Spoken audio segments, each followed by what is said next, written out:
എറണാകുളം ചോറ്റാനിക്കരയിൽ ആളൊഴിഞ്ഞ വീട്ടിലെ ഫ്രിഡ്ജിനുള്ളിൽ അസ്ഥികൂടം കണ്ടെത്തിയ സംഭവത്തിൽ വിശദമായ അന്വേഷണത്തിനൊരുങ്ങി പോലീസ്. അന്വേഷണ സംഘം വീട്ടുടമസ്ഥനായ ഡോക്ടർ ഫിലിപ്പിന്റെ മൊഴിയെടുക്കും.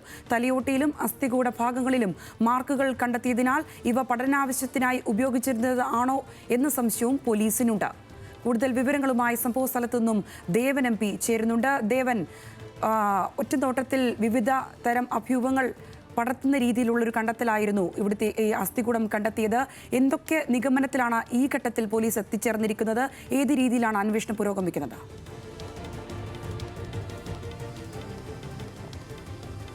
സംഗീത സൂചിപ്പിച്ചതുപോലെ തന്നെ കഴിഞ്ഞ ദിവസം പോലീസ് നടത്തിയ പരിശോധനയിൽ ഈ അസ്ഥികൾ കണ്ടെത്തിയതോടുകൂടി തന്നെ വിവിധ തരത്തിലുള്ള അഭ്യൂഹങ്ങളാണ് ഇപ്പോൾ പുറത്തു വരുന്നത്. പഠനാവശ്യത്തിനായിട്ടാണ് ഈ അസ്ഥികൾ ഇവിടെ സൂക്ഷിച്ചിരുന്നതടക്കമുള്ള കാര്യങ്ങളാണ് ഇപ്പോൾ പോലീസിന് മുന്നിൽ ഒരു സംശയമായി നിൽക്കുന്നത്. ഈ 14 വർഷമായി ഈ പുരയിടവും ഈ വീടുമെല്ലാം തന്നെ പൂർണ്ണമായും അടഞ്ഞു കിടക്കുന്ന ഒരു സ്ഥിതിയിലായിരുന്നു.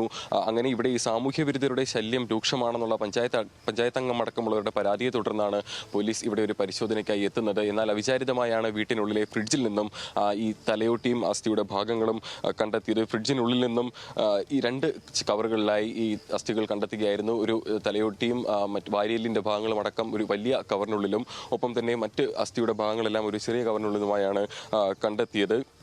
എന്നാൽ ഇതിൻ്റെ ഒരു പ്രധാന കാര്യം ഈ അസ്ഥി കവറിൽ സൂക്ഷിച്ചിരുന്നത് കൃത്യമായി ഈ മെഡിക്കൽ വിദ്യാർത്ഥികളൊക്കെ സൂക്ഷിച്ചു വെക്കുന്നത് പോലെ അതിൻ്റെ ആ ഒരു രീതിയിൽ തന്നെയാണ് ഇത് കൃത്യമായി സൂക്ഷിച്ചു വെച്ചിരുന്നത്, നൂലെല്ലാം കെട്ടിക്കൊണ്ട്. അതുകൊണ്ട് തന്നെയാണ് ഇത്തരത്തിൽ ഏതെങ്കിലും ഈ പഠനാവശ്യത്തിനായി എത്തിച്ചതാണോ ഈ അസ്ഥി എന്നുള്ള സംശയങ്ങളെല്ലാം പോലീസ് നിൽക്കുന്നത്. വൈറ്റിലെ സ്ഥിരതാമസമാക്കിയ എറണാകുളത്ത് തന്നെ ഉള്ള ഒരു ഡോക്ടറിൻ്റെതാണ്, ഫിലിപ്പ് ജോൺ എന്ന് പറയുന്ന ഒരു ഡോക്ടറിൻ്റെതാണ് ഈ വീട്. അദ്ദേഹത്തിൻ്റെ മക്കളും ഇതുപോലെ തന്നെ ഡോക്ടേഴ്സാണ്. അവർ വിദേശത്താണ് ജോലി ചെയ്യുന്നത്. അതുകൊണ്ട് തന്നെ ഈ വീട് വർഷങ്ങളായി ഈ വീട്ടിലേക്ക് അവരാരും തന്നെ എത്തിയിരുന്നില്ല. അങ്ങനെയാണ് ഈ വീട് പൂർണ്ണമായും ഒരു ഒഴിഞ്ഞ നിലയിൽ കാണപ്പെട്ടിരുന്നത്.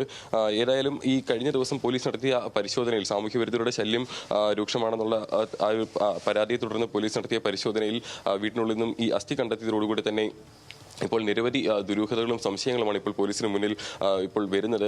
സാമൂഹ്യ വിരുദ്ധരുടെ ഒരു ശല്യമുണ്ടെന്ന് പറയുമ്പോഴും വീട്ടിനുള്ളിൽ അതിനുള്ള സജ്ജീകരണങ്ങൾ അല്ലെങ്കിൽ അത്തരം ആളുകൾക്ക് ഇവിടെ കയറി നിൽക്കാനുള്ള ഒരു സാഹചര്യമൊന്നുമല്ല ഈ വീടിനുള്ളത്. പൂർണ്ണമായും വർഷങ്ങളായി ഒഴിഞ്ഞു കിടക്കുന്ന ഒരു വീടിൻ്റെ അന്തരീക്ഷം തന്നെയാണ് വീട്ടിനുള്ളിൽ നമുക്ക് കാണാൻ കഴിയുന്നത്. ഏതായാലും ഫോറൻസിക് സംഘം എത്തി ഈ അസ്ഥികളെല്ലാം തന്നെ വിശദമായ പരിശോധനയ്ക്കായി ഇവിടെ നിന്നും മാറ്റിയിട്ടുണ്ട്. ഈ അസ്ഥികൾ സ്ത്രീയുടേതാണോ പുരുഷൻ്റെതാണോ അടക്കമുള്ള കാര്യങ്ങളെല്ലാം തന്നെ ഈ ഫോറൻസിക് പരിശോധനയിൽ കൂടി മാത്രമേ നമുക്ക് തിരിച്ചറിയാൻ സാധിക്കത്തുള്ളൂ. ഒപ്പം തന്നെ ഈ ഉടമ ഫിലിപ്പ് ജോണിൻ്റെ മൊഴി കഴിഞ്ഞ ദിവസം പോലീസ് സംഭവ സ്ഥലത്ത് വെച്ച് രേഖപ്പെടുത്തിയിരുന്നു. എന്നാൽ വിശദമായ ഒരു മൊഴി ഇന്ന് രേഖപ്പെടുത്തുമെന്നാണ് അറിയാൻ കഴിയുന്നത്. അത് മാത്രമല്ല ഈ ഫോറൻസിക് പരിശോധനയുടെ ഫലം വരുന്നതോടുകൂടി തന്നെ അസ്ഥി സംബന്ധിച്ചിട്ടുള്ള ഒരു വിവരവും പൂർണ്ണമായും ലഭിക്കും. അതിൻ്റെ കൂടി അടിസ്ഥാനത്തിലായിരിക്കും പോലീസ് പിന്നീട് അന്വേഷണത്തിലേക്ക് നടക്കുക. പുത്തൻകുരിശ് DYSP VT ഷാജിൻ്റെ നേതൃത്വത്തിലുള്ള പ്രത്യേക അന്വേഷണ സംഘമാണ് ഈ കേസ് അന്വേഷിക്കുന്നത്. ഏതായാലും ഈ വീട്ടിൽ നിന്നും ഇത്തരത്തിലൊരു അസ്ഥികൾ കണ്ടെത്തിയതോടുകൂടി തന്നെ പ്രദേശവാസികളും ഒന്ന് ഭയന്നിട്ടുണ്ട്. കാരണം ഇത്രയും നാളും ഈ വീട്ടിൽ ഈ സാമൂഹ്യ വിരുദ്ധരെ അടക്കമുള്ള ശല്യം അത്തരം പരാതികളൊക്കെ നിലനിന്നിട്ടുണ്ടെങ്കിലും ഇത്തരത്തിൽ ഒരു കാര്യം ഈ വീടുമായി ബന്ധപ്പെട്ടുണ്ടെന്നുള്ളൊരു കാര്യം നാട്ടുകാരും അറിഞ്ഞിരുന്നില്ല. അതുകൊണ്ട് തന്നെ ഇത്തരത്തിൽ ഒഴിഞ്ഞ ഒരു പ്രദേശം കൂടിയാണ്. 14 ഏക്കറോളം ഈ ഒരു പുരയിടം തന്നെയുണ്ട്. അവിടെ ഒരു വീട് മാത്രമായിട്ടാണ് നിൽക്കുന്നത്. അങ്ങനെയുള്ള ഒരു സ്ഥലത്ത് നിന്നും ഇത് കണ്ടെത്തിയതോടുകൂടി തന്നെ പ്രദേശവാസികളും ചെറിയ ഭയത്തിൽ തന്നെയാണ്. ഏതായാലും ഈ വീട്ടുടമസ്ഥന്റെ മൊഴി എടുക്കുന്നതോടുകൂടി ഈ ഒരു കാര്യത്തിൽ കുറച്ചുകൂടി വ്യക്തത വരുമെന്നാണ് പോലീസ് കരുതുന്നത്. മാത്രമല്ല ആ ഫോറൻസിക് പരിശോധനാ ഫലം ലഭിക്കുന്നതോടുകൂടി തന്നെ കൂടുതൽ ഈ അസ്ഥി സംബന്ധിച്ച് അതിന്റെ കാലപ്പഴക്കം ഉൾപ്പെടെയുള്ള കാര്യങ്ങളെ സംബന്ധിച്ച് കൂടി പോലീസിനൊരു വ്യക്തത വരും. സംഗീത. ശരി. എറണാകുളം ചോറ്റാനിക്കരയിൽ ആളൊഴിഞ്ഞ വീട്ടിലെ ഫ്രിഡ്ജിനുള്ളിൽ അസ്ഥികൂടം കണ്ടെത്തിയ സംഭവത്തിലാണ് അന്വേഷണം ഊർജിതമാക്കിയിരിക്കുന്നത്. സംഭവ സ്ഥലത്തു നിന്നും ദേവൻ MP വിവരങ്ങൾ നൽകിയത്.